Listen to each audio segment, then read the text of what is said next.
स्वागत है आप सभी लोगों का हमारे YouTube channel star GS hub में। हम लोग अपने इस चैनल के माध्यम से मध्यकालीन इतिहास विषय पर बातचीत कर रहे थे और मध्यकालीन इतिहास में टॉपिक जो हम लोगों का चल रहा था वो था दिल्ली सल्तनत। दिल्ली सल्तनत में मैंने आपको गुलाम वंश, खिलजी वंश, तुगलक वंश और सैयद वंश तक की पूरी जानकारी को दिया है। आज जिस मुद्दे पे हम लोग बातचीत करने वाले हैं वह है दिल्ली सल्तनत का आखिरी वंश यानी कि लोधी वंश से संबंधित मुद्दों पे हम लोग बातचीत करेंगे। लोधी वंश जिसके बारे में हम लोग पढ़ेंगे वो लोधी वंश लगभग 1451 से शुरू हो जाता है और 1526 तक जाते जाते लोधी वंश डिक्लाइन हो जाता है और लोधियों की सत्ता को समाप्त होने के बाद कंप्लीट तौर तरीके से दिल्ली सल्तनत जो टॉपिक चल रहा था वो कंप्लीट हो जाएगा। दिल्ली सल्तनत में को पढ़ने लोधी वंश को पढ़ने से पहले हम आप लोगों से ये कहना चाहेंगे कि अभी भी आप लोग अगर हमारे चैनल को सब्सक्राइब नहीं किए या चैनल पे नए जुड़े हैं तो प्लीज चैनल को सब्सक्राइब करते चलिएगा, बेल आइकन को प्रेस करिएगा और वीडियो को ज्यादा से ज्यादा शेयर करते रहिएगा। वीडियो को लाइक करना भी बिल्कुल मत भूलिएगा क्योंकि आप लोगों का जब ये सहयोग रहेगा तो मेरी पूरी हौसलाएं बढ़ती रहेंगी और बढ़ती हौसलाओं के साथ मैं पूरी गुणवत्तापूर्ण कंटेंट को लेकर के आपके प्रतियोगी परीक्षाओं को ध्यान में रखते हुए मैं पूरी तथ्यों का बौछार अपने YouTube चैनल के माध्यम से करने वाला हूँ। हम लोग चलते सीधे अपने टॉपिक पे। मेरा जो टॉपिक चलने वाला है वो है लोधी वंश। लोधी वंश को अगर देखा जाए तो लोधी वंश भारतीय इतिहास का पहला ऐसा दिल्ली सल्तनत में राजवंश आता है जो एक अफगान राजवंश के रूप में दिल्ली पर स्थापित होता है। लोधियों की सबसे पहली खास बात तो यह है कि ये अफगान शासक थे। दिल्ली की गद्दी पे बैठने वाला पहली बार अफगानों की सत्ता दिल्ली पे स्थापित हो रही है और पहला दिल्ली पे स्थापित होने वाला जो सत्ता से संबंधित आने वाला जो शासक है वो शासक था बहलोल लोधी, जिसका समय काल बताया जाता है कि 1451 से लगभग 1489 तक की सत्ता की बागडोर को संभालता है। लोधी वंश के संस्थापक के रूप में भी इसको जाना जाता है। अगर लोधियों की सत्ता को स्थापित करने का श्रेय किसी को जाता है तो वो जाता है बहलोल लोधी को। बहलोल लोधी देखा जाए तो लोधी वंश का संस्थापक था और मैंने अभी बताया है कि लोधी जो थे ये पहली बार दिल्ली सल्तनत में आने वाले अफगान शासक थे। तो लोधियों की सत्ता जब पहली बार अफगान शासकों के रूप में स्थापित हो रही है तो जाहिर सी बात है जो लोधियों का संस्थापक रहा होगा यानी कि बहलोल लोधी, ये भारतीय इतिहास में देखा जाए तो दिल्ली सल्तनत से आने वाला पहला अफगान शासक माना जाता है। बहलोल लोधी ने जब गद्दी पर बैठा तो इसने एक उपाधि धारण किया था, वो उपाधि था बहलोल शाह गाजी का।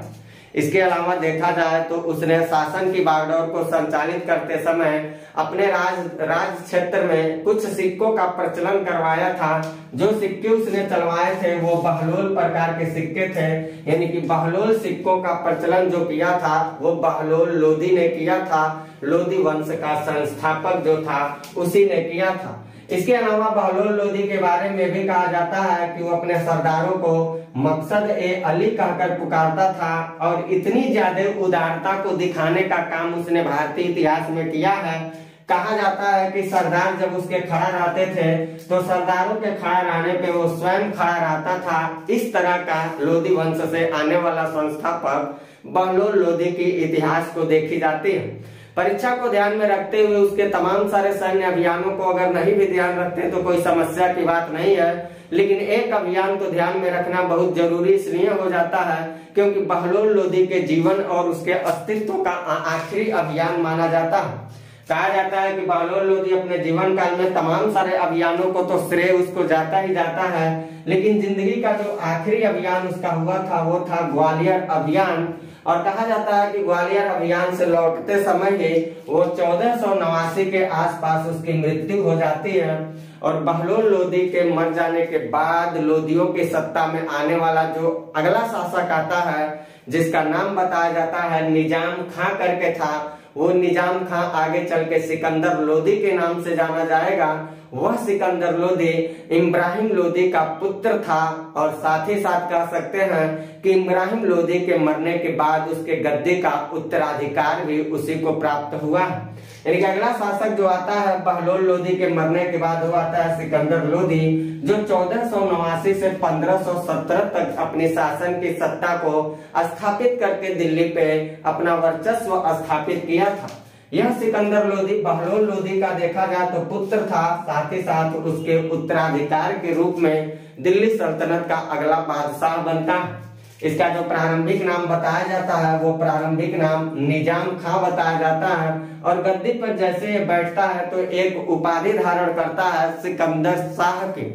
यही सिकंदर शाह की उपाधि जो उसने धारण किया था, इसी उपाधि से के नाम से वो काफी ज्यादा इतिहास में चर्चित हो जाता है।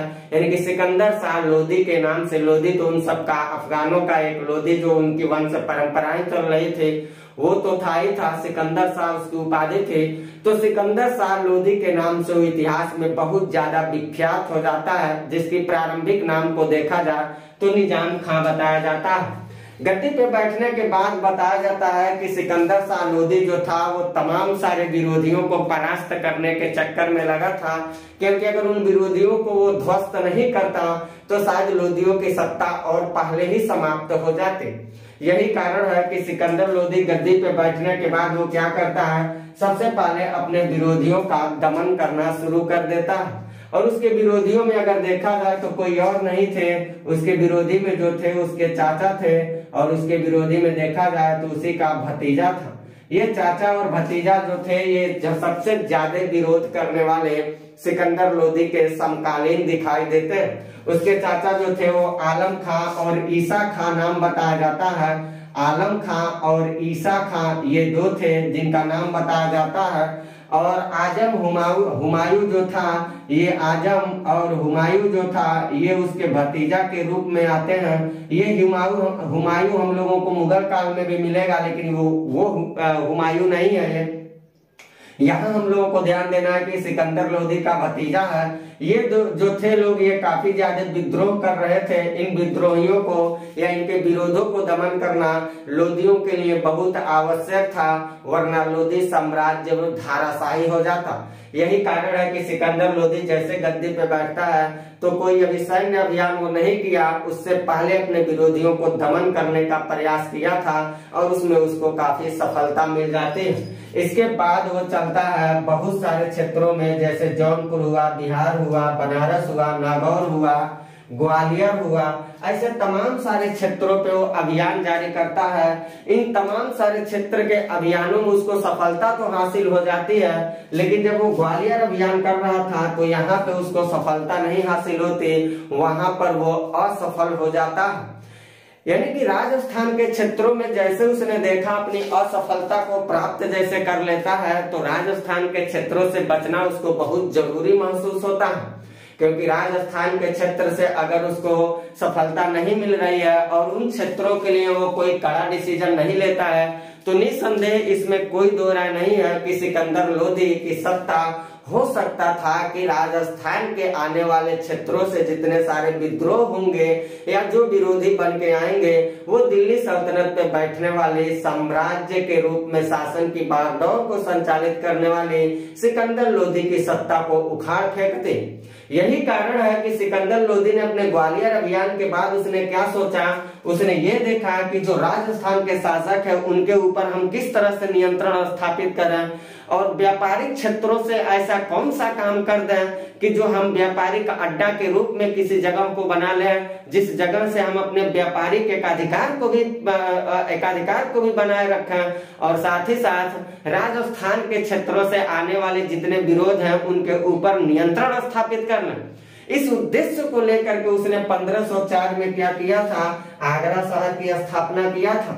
जो आगरा शहर को स्थापित कर रहा 1504 में सिकंदर लोदी, वो उसको स्थापित करने के पीछे उद्देश्य यही था कि हमें उसे आगरा क्षेत्र को व्यापारिक दृष्टिकोण से काफी महत्वपूर्ण था, तो उस पर हम नियंत्रित स्थापित कर लेंगे।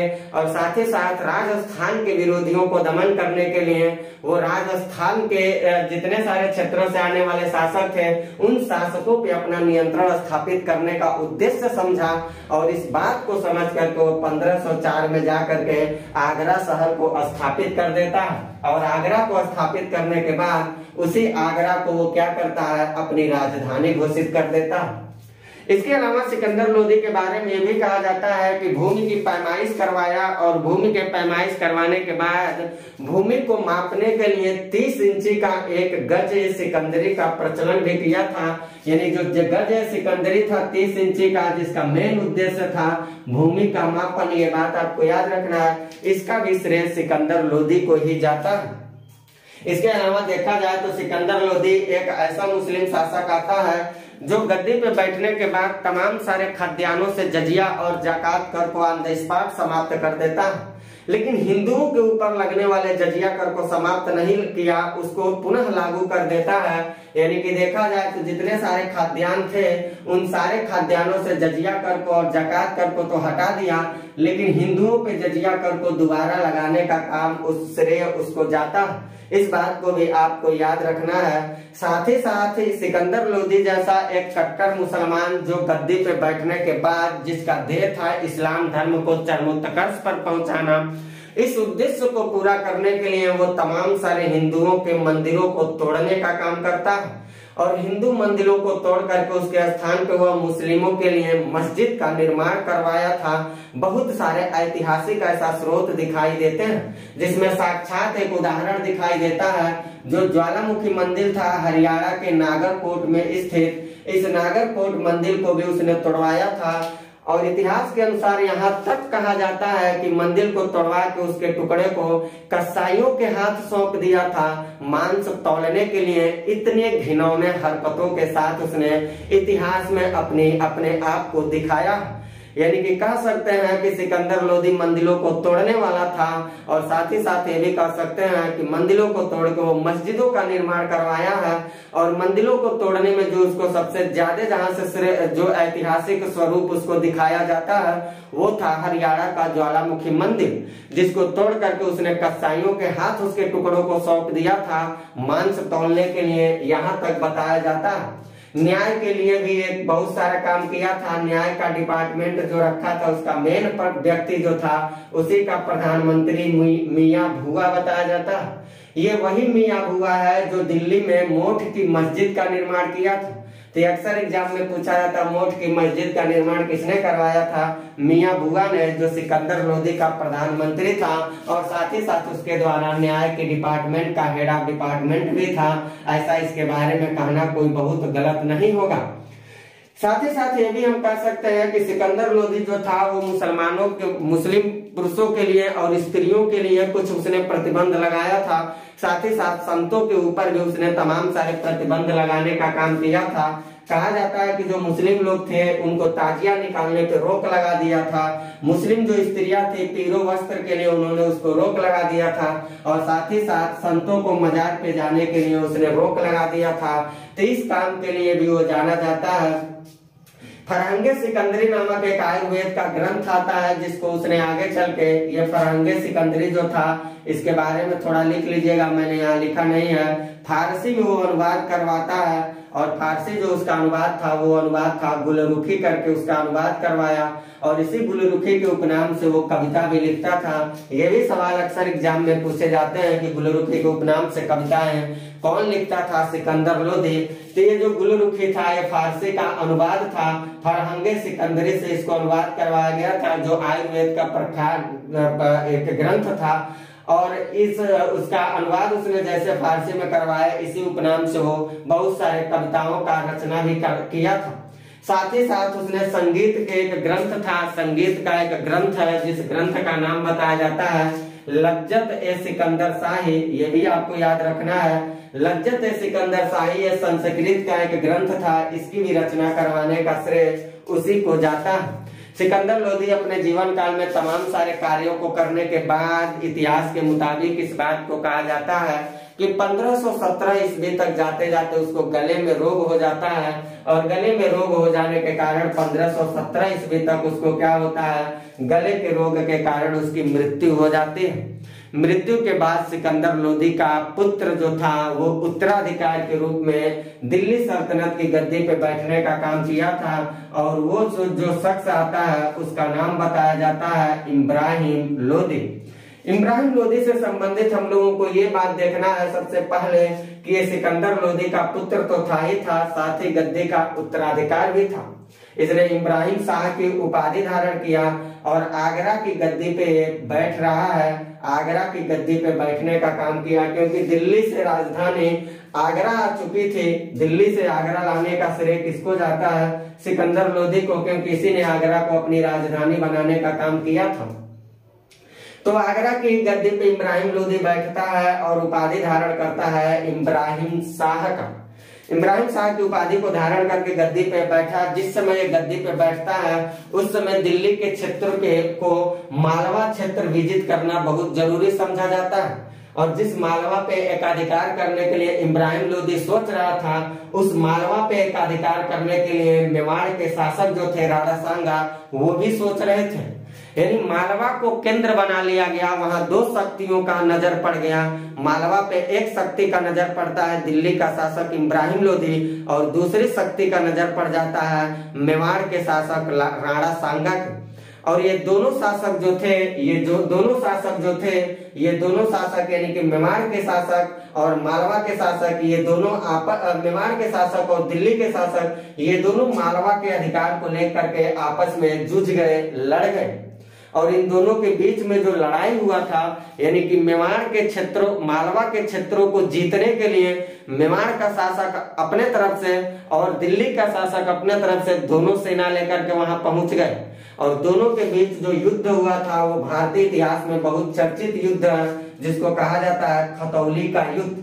ये खतौली का युद्ध 1518 में लड़ा गया लेकिन कुछ रिसोर्सेज 1517 दिखाते।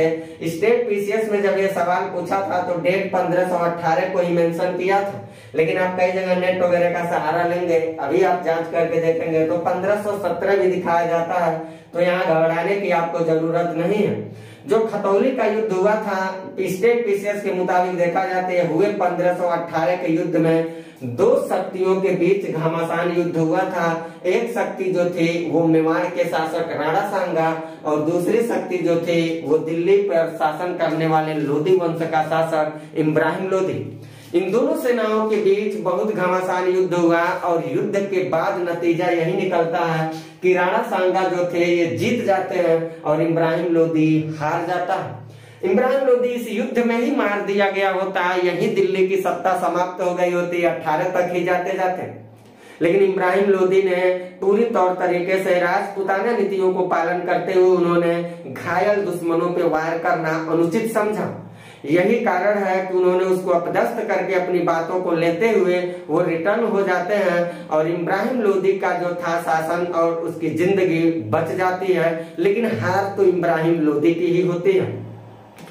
खतौली युद्ध के बाद देखा जाए तो इसके बाद तो पुनः इब्राहिम लोधी को कोई बड़ा युद्ध करने का चांस नहीं मिलता है, लेकिन इब्राहिम लोधी की बढ़ती हुई शक्ति को ध्यान में रखते हुए क्या किए, पंजाब के एक शासक थे जिनका नाम दौलत खां लोधी बताया जाता है और इब्राहिम लोधी का खुद चाचा जो थे वो आलम खां बताए जाते हैं। ये दोनों लोग मिल करके एक लुटेरा व्यक्ति बाबर को भारत पर निमंत्रण कर देते हैं और वो बाबर सीधे भारत की धरती की तरफ आता है। जब वो भारत की धरती की तरफ आता है तो 1526 के आसपास बाबर और इब्राहिम लोधी के बीच एक युद्ध हुआ जो पानीपत के युद्ध के नाम से बहुत प्रख्यात है, विख्यात है। पानीपत में पहली बार ये युद्ध हुआ था, पानीपत में हुआ पहला युद्ध हुआ था। तो पानीपत का एक पहला युद्ध चला था 1526 में, जिसमें एक तरफ इब्राहिम लोधी और दूसरी तरफ बाबर था। इन दोनों सेनाओं के बीच हुए युद्धों में जो रिजल्ट निकला वो यही निकला था कि इब्राहिम लोधी यहाँ केवल अपदस्थ नहीं हुआ बल्कि बाबर ने उसको अपदस्थ करके इसी युद्ध में उसको समाप्त कर देता। भारतीय इतिहास में आने वाले दिल्ली सल्तनत का पहला ऐसा शासक इब्राहिम लोधी था जो रणयुद्ध में मार दिया गया। यानी कि ये बात आप सवाल के नजर से याद रख सकते हैं कि युद्ध स्थल में मारे जाने वाला पहला दिल्ली का जो सुल्तान था वो कौन था, तो आप कहेंगे वो इब्राहिम लोदी था। यही दिल्ली सल्तनत का पहला ऐसा सुल्तान होता है जिसको युद्ध में मार दिया जाता है। और बाबर इसको समाप्त करके क्या करता है, आगरा पर और दिल्ली पर अपना अधिकार कर लेता है और अधिकार करके मुगल वंश की नींव डाल देता है। यानी कि देखा जाए तो पानीपत का ये जो मैंने युद्ध बताया ये हम लोग 3 बार पढ़ेंगे। अभी ये पहली पानीपत का युद्ध चल रहा है, आगे चल के हम लोग अकबर के समय पढ़ेंगे कि युद्ध, दूसरा युद्ध, और तीसरा युद्ध जब हम लोग मराठा पढ़ेंगे तो वहां देखेंगे सदाशिवराव भाऊ के नेतृत्व में जब चलेगा तो हम लोग 3 युद्धों को देखेंगे। अभी पहले युद्ध के बारे में यहाँ मैंने चर्चा किया है, जिस पहले युद्ध का नेतृत्व जो चल रहा है 2 सत्ताओं के बीच में, बाबर प्लस इब्राहिम लोदी के बीच में। और देखा जाए तो इब्राहिम लोदी के मर जाने के बाद दिल्ली सल्तनत पे अगला कोई राजवंश आता नहीं है, सीधे मुगल वंश की स्थापना हो जाती है। यानी कि जो दिल्ली सल्तनत टॉपिक हम लोग पढ़ रहे थे वो दिल्ली सल्तनत टॉपिक यही क्या होती है, समाप्त हो जाती है।